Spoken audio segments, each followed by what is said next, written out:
साथियों, ये मेटाफ्रेम्स है। मैं विपिन त्रिपाठी हूँ और गांधी की बात के 15 एपिसोड हो चुके हैं। ये आज आखिरी एपिसोड है। पिछले 15 एपिसोड में हमने गांधी जी की ज़िंदगी पर चर्चा की, उनके जन्म से लेकर उनकी शहादत तक पे।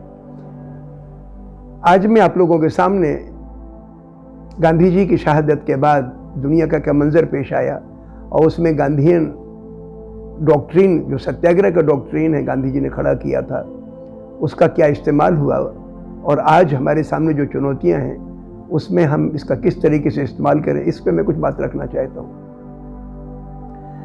1948 में गांधी जी का इंतकाल हुआ या शहादत हुई, तो उसका इमीडिएट असर तो ये हुआ कि हिंदुस्तान पाकिस्तान दोनों जगह फसाद रुक गए, खत्म हो गए। लगभग 20 बरस तक दोनों मुल्कों में अमन चैन रहा।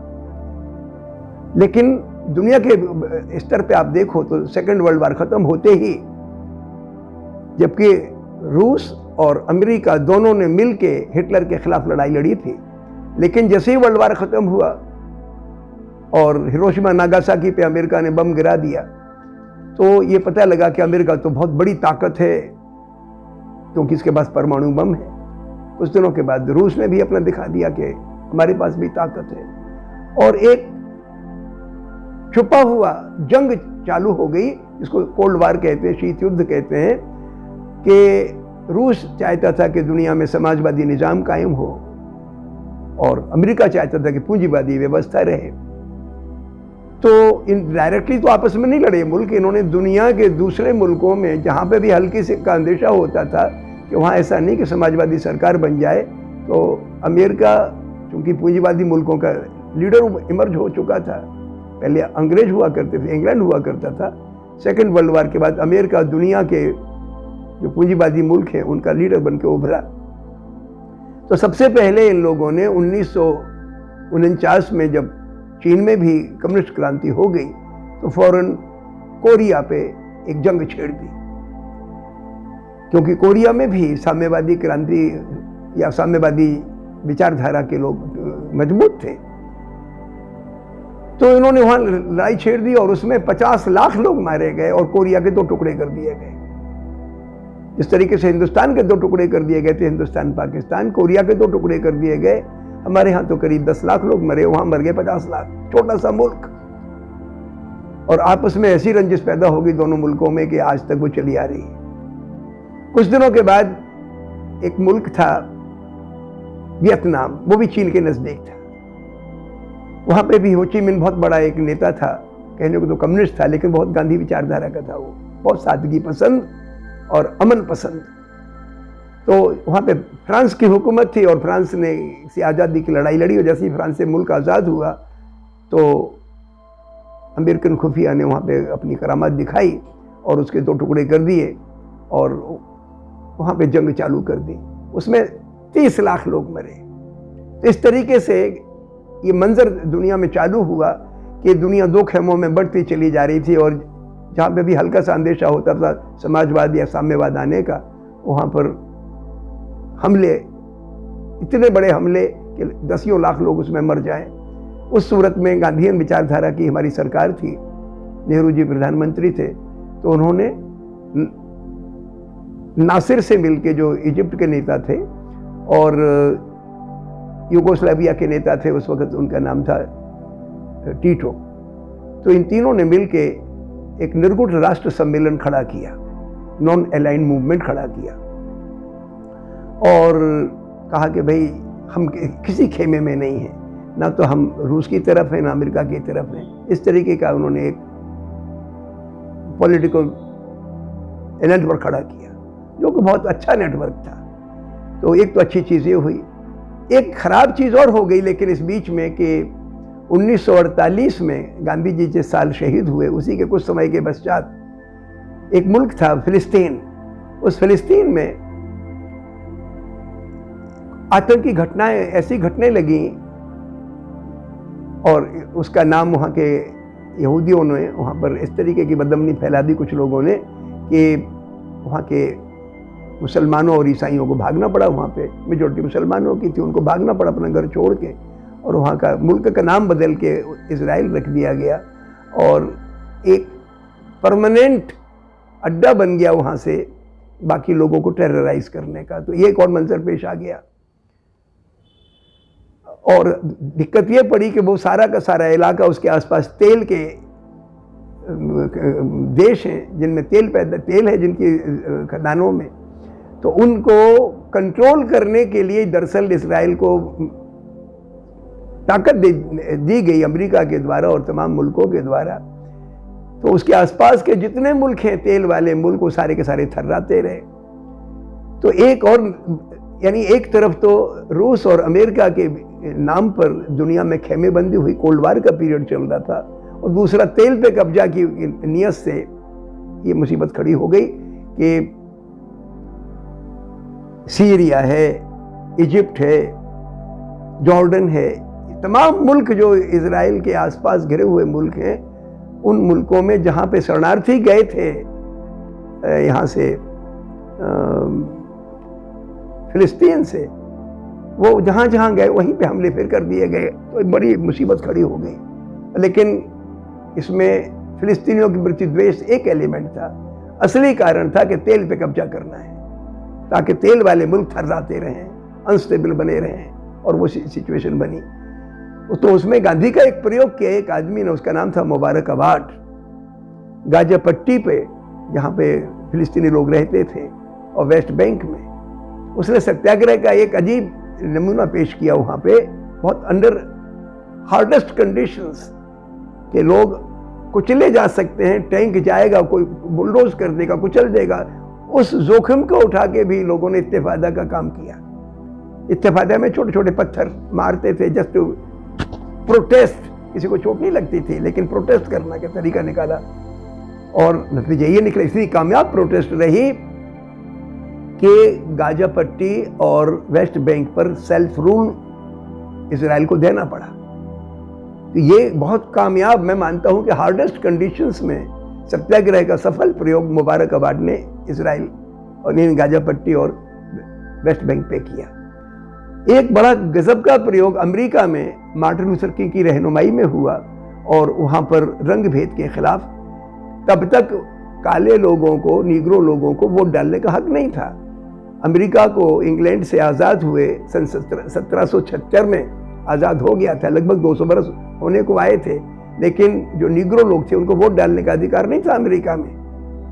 तो एक कैंपेन चलाया, सिविल राइट्स मूवमेंट, बहुत ही गांधी के रास्ते पे अहिंसक तरीके से, जिस तरीके से गांधी जी ने साउथ अफ्रीका में मार्च निकाला था, यहाँ पे भी मार्च निकाला, मार्टिन लूथर किंग की रहनुमाई में निकला, और इवेंचुअली सरकार को झुकना पड़ा और लोगों को वोट डालने का अधिकार, सामान्य स्कूलों में पढ़ने का अधिकार, बसों में साथ साथ बैठने का अधिकार, ऐसे अधिकार वहाँ के निग्रो लोगों को मिले। तो ये एक दूसरा सफल प्रयोग हुआ। एक और अच्छा प्रयोग 1960 के आसपास किया गया, लुमुम्बा ने किया कॉन्गो में। कॉन्गो अफ्रीका का एक मुल्क है और वो बेल्जियम का गुलाम था। तो वहाँ पर आंदोलन खड़ा किया लुमुम्बा ने। अब ये तो मैं नहीं कह सकता कितना नॉन वायलेंट था, लेकिन हुकूमत की शस्त्र की जो ताकत थी उसके सामने तो ना के बराबर ही रहा होगा। खैर, बेल्जियम को वहाँ से हटना पड़ा, वो कामयाब हुआ। लेकिन बदकिस्मती ये रही कि कुछ समय के पश्चात जब लुमुम्बा ने कहा कि अभी हम आज़ाद तो हो गए, लेकिन हमारे यहाँ जो खदानें हैं, उनके पास सोने की खदानें थी, यूरेनियम की खदानें थी और टेंटेलम की खदानें थी। टेंटेलम वो चीज़ है जिससे कंप्यूटर का चिप बनता है, और पूरी दुनिया का 75% टेंटेलम उस मुल्क से आता है। तो ये बाहर की जो बड़ी बड़ी कंपनियां थीं, रईस थे, वो उन पर कब्जा छोड़ना नहीं चाहते थे। तो अमेरिका की हुकूमत ने CIA के जरिए कू करा दिया और वहाँ के एक मिलिट्री डिक्टेटर को बिठा दिया, और आके इस तरीके का वहाँ पर बदअमनी फैलाई कि 35 लाख लोग मर गए वहाँ पर। इस प्रकार की नस्ली हिंसा खड़ी करा दी। यानी जो साम्राज्यवाद का एक औजार था सेकेंड वर्ल्ड वार के पहले कि फूट डालो राज करो, वो चीज सांप्रदायिकता का इस्तेमाल इस पीरियड में होता चला गया, जिस पीरियड को अपन शीत युद्ध का जमाना कहते हैं, कोल्ड वार पीरियड। उसमें पूरी दुनिया की सांप्रदायिक ताकतें लगभग एकजुट हो गईं पूंजीवादी खेमे की मदद करने के खातिर। अपने अपने मुल्कों में तो हिंदू दंगाई मुस्लिम दंगाइयों से लड़ेगा, ईसाई दंगाई बौद्ध दंगाइयों से लड़ेगा, लेकिन जब ये पूंजीवाद की समर्थन की मदद की जरूरत, सब इकट्ठे हो जाएंगे। वो इकट्ठे हुए, इससे एक बात जाहिर हुई कि हर नस्ल का नस्लवादी, हर धर्म का सांप्रदायवादी बिल्कुल अपने मुल्क के अवाम को शोषण के शिकंजे में दबाए रखने में उसकी दिलचस्पी है, क्योंकि पूंजीवाद पूंजीपतियों के हिमायती और मजदूरों को कुचलने वाली एक व्यवस्था है। इस तरीके का चीज सामने आई। फिर भी गांधीयन एक्सपेरिमेंट्स कई जगह हुए। हमारे हिंदुस्तान की सूरत क्या रही? हमारे हिंदुस्तान में 1969 तक तो सुकून रहा, गांधी की शहादत का असर बना रहा और सांप्रदायिक ताकतें मजबूत नहीं रहीं। लेकिन 1969 में अहमदाबाद में दंगे हुए और उसके बाद भिवंडी में दंगे हुए, और उसकी वजह से सांप्रदायिकता एक पॉलिटिकल जहाँ जहाँ दंगे हों वहीं पे जब चुनाव होगा तो सांप्रदायिक ताकतें जीत के आने लग गई। तो लगा कि भाई ये तो बहुत अच्छा तरीका है। अच्छा, हिंदुस्तान का जो रईस तबका था वो सबसे ज़्यादा उसको गुस्सा रहता था, सबसे ज़्यादा जो जलता था वो मजदूरों से जलता था। ऐसा नहीं मजदूर कोई आंदोलन खड़ा कर दे हमारे खिलाफ कोई, तो उनको लगा कि भाई सांप्रदायिकता एक बहुत अच्छा वेपन है, मजदूरों की में फूट डालो ताकि वो खड़े ही ना हो सके। और 1969 के बाद वही मंजर पेश आया, पूरे हिंदुस्तान में जगह जगह फसाद होने लग गए, और हर 10वें साल तो बहुत ही बड़ा दंगा होता था जिसमें हजारों लोग मारे जाते थे। 1983-82 में दिल्ली आसाम में दंगा हुआ, उसमें 2800 लोग मारे गए, 2800। 1989 में भागलपुर में दंगा हुआ, उसमें 950 लोग मारे गए। इस तरीके से दंगे होने लग गए और इनमें ओवरवेलमिंगली मुसलमान मरने लग गए। भागलपुर में 950 लोग मरे, 50 हिंदू और 900 मुसलमान। लेकिन आप ये ना समझें कि ये जुदा जुदा कम्युनिटीज हैं। वो मजदूर जो 50 हिंदू मरा और जो 900 मुसलमान मरा, ये हिंदुस्तान का मजदूर मरा। वो आदमी जो ईमान की रोटी खाता है। ये तो चांस की बात थी कि वो मुसलमान थे, वो हिंदू थे, लेकिन प्राइमरीली इन दंगाइयों का या इन जिनके पीछे जो पूंजीपतियों की ताकत थी, उन लोगों का थ्रस्ट मजदूरों को मिटाना था। अहमदाबाद में भी वही सूरत पैदा की गई। तो इस तरीके से सांप्रदायिकता एक बहुत ही बाई 1989 बहुत बड़ी ताकत बन के उभरी। यहां गांधीवादी ताकतें कमजोर पड़ गई। जिस मुल्क में गांधी जैसा शहीद हुआ, उस मुल्क में हम गांधी नहीं बन सकते, तो गांधी के हजारों हिस्सा तो हम बन सकते थे। जितने हमारे देश की राजनीतिक पार्टियां थीं जो सांप्रदायिक नहीं है, जो हमारे देश की सामाजिक संस्थाएं थीं, जो हमारे देश के पढ़े लिखे तबके में खुले जहन के लोग थे, ये लोग अपने जिम्मेवारी में चूक गए। हम लोग सांप्रदायिकता की मानसिकता पर काबू नहीं पा सके। और मानसिकता क्या थी? मानसिकता ये है कि गरीब से गरीब मजदूर को आप कहोगे कि ये तो फला धर्म का है, और इस फला धर्म के बादशाह ने कभी जुल्म किया था, तो लिहाजा हम इसका बदला इससे लेंगे। ये दुर्भावना, इसको प्रेजुडिस कहा जाता है। कि मजदूर में जिसके बाप दादे भी शोषित रहे हैं, उसमें आप शोषण करने वालों की इमेजेस देखने लग जाओ, आप इंसान को देखने ही बंद कर दो, आप अंधे हो जाओ। इसको कहते हैं प्रेजुडिस। और प्रेजुडिस बदकिस्मती से 1989 के बाद हमारे देश की सबसे बड़ी बीमारी रही और आज भी है। इसमें एक चीज और निकल के आ गई। 1991 में हिंदुस्तान में और पूरी दुनिया में एक नया निजाम चालू हुआ, आर्थिक निजाम, जिसको ग्लोबलाइजेशन कहते हैं। दुनिया भर की बड़ी बड़ी कंपनियां तमाम देशों में फैल गई। कंप्यूटर की नई चीज आ गई थी। कंप्यूटर एक नई इंफॉर्मेशन टेक्नोलॉजी नाम की नई तकनीकी निकल के आई। इससे हुआ ये कि जैसे जैसे कंप्यूटर का इस्तेमाल हुआ, इंफॉर्मेशन एक जगह की दूसरी जगह जाने लग गई। सोशल मीडिया एक्टिव हो गया और टेलीविजन वगैरह सारा के सारे पे कब्जा कॉरपोरेट एलीट का हो गया। अपनी जहनियत में वो सांप्रदायिक था। तो इन लोगों ने इस तरीके से प्रेजुडिसेस को बढ़ाया कि जो प्रेजुडिसेस 1989 के पहले बमुश्किल 10-5% लोगों के दिमाग में रहती थी, वो बड़े पैमाने पर फैलने लग गई। आज भी मैं मानता हूं कि हिंदुस्तान का अवाम, हिंदू और मुसलमान, सिख, ईसाई, सारे के सारे अवाम बड़ी तादाद में इस पागलपन से आज़ाद हैं। लेकिन जिनकी ज़ुबान होती है, पॉलिटिकल या अफसर के रूप में जिनकी ज़ुबान होती है या अखबार में लिखने की जिनकी सलाहियत होती है, उसमें बड़ा तबका सांप्रदायिक हो गया है। यानी सांप्रदायिक माने अंधा हो गया, उसको दिखता नहीं है। ये बहुत बड़ी बीमारी है। और ताज्जुब तो देखो कि हमारे मुल्क के 3 करोड़ लोग जो विदेशों में रहते हैं, जिनकी माली हालत हिंदुस्तान के आम आदमी से काफ़ी बेहतर है, उनको अपने मुल्क के आम लोगों की दुख तकलीफ का एहसास नहीं है कि लोगों को पूरे वक्त का रोज़गार नहीं है, किसान के पास जो फसल जैसे तैसे पैदा करता है उसका वाजिब दाम नहीं मिलता तो भूखों मरता है।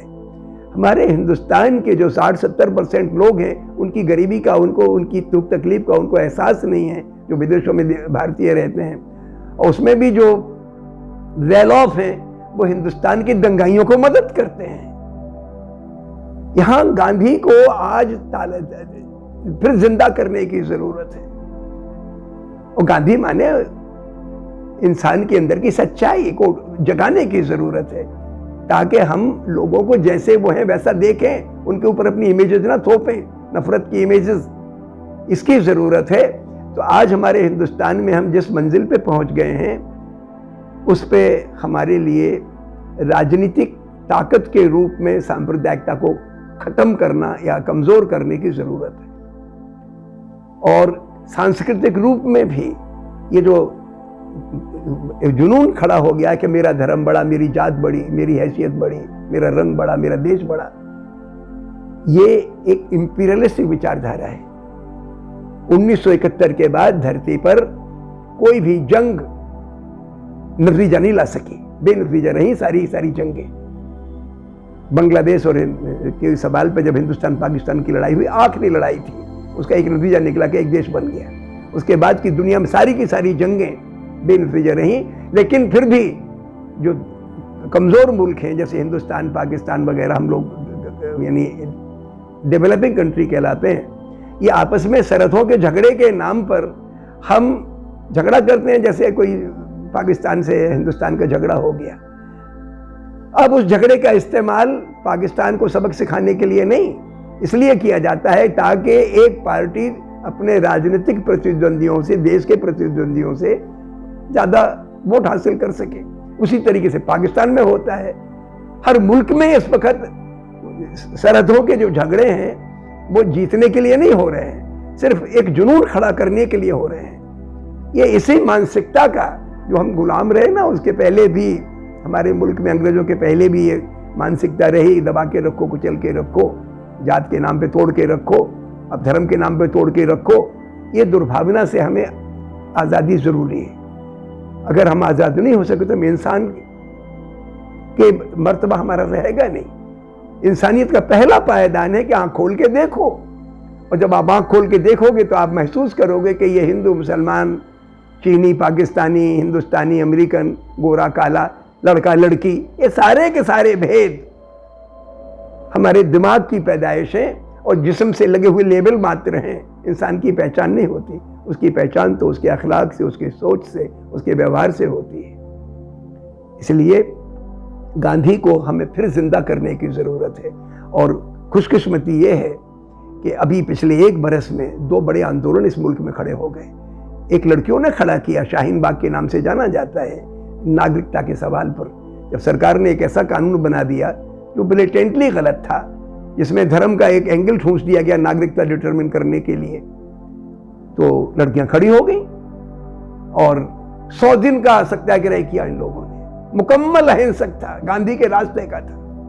और अभी किसान तो हमारे मुल्क का जागा हुआ है और 100 दिन इनको हो गए एक सत्याग्रह चलाते हुए। तो ये हमारे देश में 2 बड़े आंदोलन चले। अमेरिका में भी पिछले दिनों कुछ महीने गुजर गए, एक बड़ा आंदोलन खड़ा हुआ। लॉकडाउन चल रहा था कोरोना की वजह से, उसके बावजूद लोग सड़कों पे आ गए। एक निग्रो लड़का आदमी था, उसकी गर्दन पे एक पुलिस वाले ने घुटना रख दिया और उसको इस तरीके से तड़पा के मारा। पूरे अमेरिका में एक सैलाब सा आ गया, इंकलाब सा आ गया। तो वो चेतना पैदा हुई और नतीजा ये निकला कि वहाँ पे जो प्रेसिडेंट थे अगला चुनाव जीत ना सके, क्योंकि उन्होंने इस सवाल पर कोई सही पोजीशन नहीं ली थी। तो मैं मानता हूँ कि अभी दुनिया में नई चेतना का आगाज हो रहा है और इन्हीं आंदोलनों के जरिए गांधी जिंदा है। हमें गांधी से एक बात और सीखनी है, सादगी की बात, छोटी मशीन को फोकस में लाने की बात। हुआ यह है कि जब से बड़ी मशीनें आई हैं तो बड़ी मशीनों का ये टेंडेंसी रहती है कि कम लोगों को एम्प्लॉय करो और ज़्यादा पैदावार करो, ज़्यादा मुनाफा कमाओ। नतीजा ये निकल रहा है कि बड़ी बड़ी मशीनों के जरिए सब लोगों को काम धंधा नहीं मिल सकता।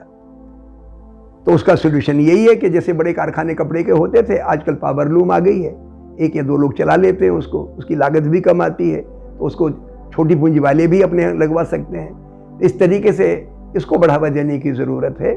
और गांधी का इसी पे फोकस था कि हर आदमी भीख पे बसर न करे या भूखमरी से न मरे। उसकी जितनी सलाहियत है, मानसिक, शारीरिक जो क्षमता है जो भगवान ने दे रखी है इंसान को, उनका इस्तेमाल करके वो प्रोडक्टिव लेबर करे, उत्पादक श्रम करे, अपने हुनर को बढ़ाए और हुनरमंद श्रम करे, ताकि अपना गुजारा भी ठीक से करे और देश को आगे ले चले। तो इस बारे में मैं समझता हूं कि इस वक्त जो इंफॉर्मेशन टेक्नोलॉजी का दौर आ गया है, इस इंफॉर्मेशन टेक्नोलॉजी के जरिए अब कोई ज़रूरी नहीं है कि आपका काम धंधा किसी बड़े शहर में ही हो, छोटे छोटे कस्बों में भी फैल सकता है। और छोटी मशीन के ज़रिए उत्पादन को विकेंद्रित किया जाए और गांव के स्तर पर रोज़गार खुल जाए, ताकि गांव के लोगों को शहर में आना पड़े।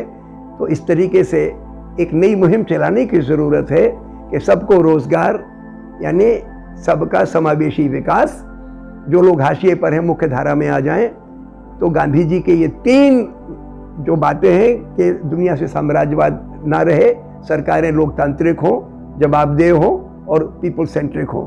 दूसरा, नस्ल के आधार पे, धर्म के आधार पर जुनून ख़त्म हो, किसी इंसान को दब के न रहना पड़े। और तीसरी बात, हर एक को रोज़गार मिले, और वो भी छोटे या मझोला उद्योगों के ज़रिए। इन 3 बातों पे फोकस करने की ज़रूरत है। बहुत बहुत शुक्रिया।